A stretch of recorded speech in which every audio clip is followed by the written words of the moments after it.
Yo, did you know that Trumpito has about 7 billion in crypto dollars?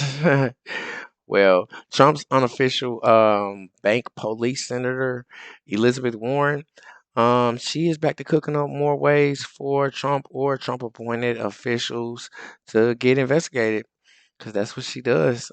This time, she's asserting that first, Trump is manipulating money markets, and also that a former Trump appointed Federal Reserve supervisor, um, who's now on a global financial watchdog committee, has basically weakened the safeguards for mega banks with acts such as the Economic Growth Act, acts like the Regulatory Relief Act, and the Consumer Protection Act, which were supposed to be used to keep mega banks from taking over markets, but was appointed by him and prompted to use discretion to apply regulatory standards to large banks or investors worth over 100 or 250 billion dollars. So basically, if you have a billion or more dollars, you won't be implemented with regulatory bank standards, which is like how I always thought it was supposed to be after you get 100 billion plus.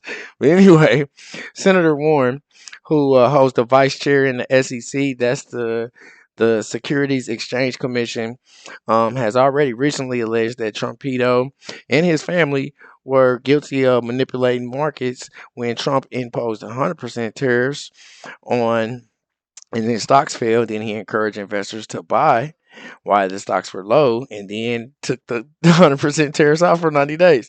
But what she failed to admit is that America is literally the market. We are the market. And never has a president ever before, used an entire continent's well being against them simply by threatening to lose business with us.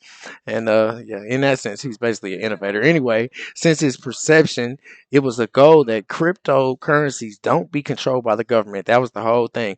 But of course, this slimy senator, she wants to find yet another way to assert that our President Trumpito has somehow manipulated that market as well. Yep, he's manipulating all these money markets. My name is Marcus Russell. This is the Marcus Russell Show.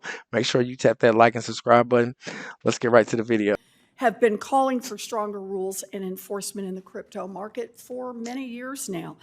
The crypto market has grown 15-fold in just the last 5 years. It's now at about $3 trillion, at least in 2024, where we've got the data.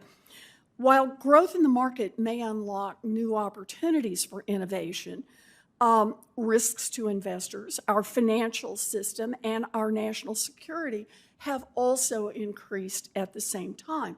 Consider some recent data. According to the FBI, Americans lost more than $9 billion to cryptocurrency fraud last year. And it's the trend lines that are particularly concerning. It's a 66% increase from the year before.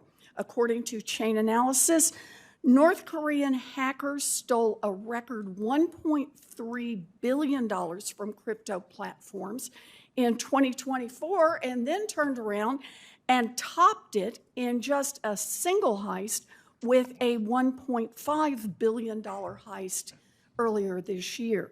According to TRM Labs, quote, terrorist organizations demonstrated increased sophistication in their use of cryptocurrency, turning to unhosted wallets, mixers, and privacy coins like Monero. We need a crypto regulatory framework that reduces these risks, but I am concerned that what my Republican colleagues are aiming for is another industry handout that gives the crypto lobby exactly its wish list, the blessing of our government's approval, combined with crypto rules that are weaker than the rules that every other financial actor must follow. The crypto industry may be calling the shots for Republicans, but nobody wants weak crypto rules more than the President of the United States. A majority of President Trump's wealth, as much as $7 billion worth, is now based in crypto, from issuing his own stable coin, to issuing his own meme coin, to owning a Bitcoin mining company, and to controlling a huge portfolio of crypto investments. Again, according to Chainalysis, The president and his associates pocketed more than $320 million in fees alone from the Trump meme coin, while the majority of retail investors who bought that same token actually lost money. Now, if we're going to provide rules of the road for crypto, we need to shut down the super highway for presidential corruption at the same time. We need crypto legislation that will strengthen our financial system, not make it worse.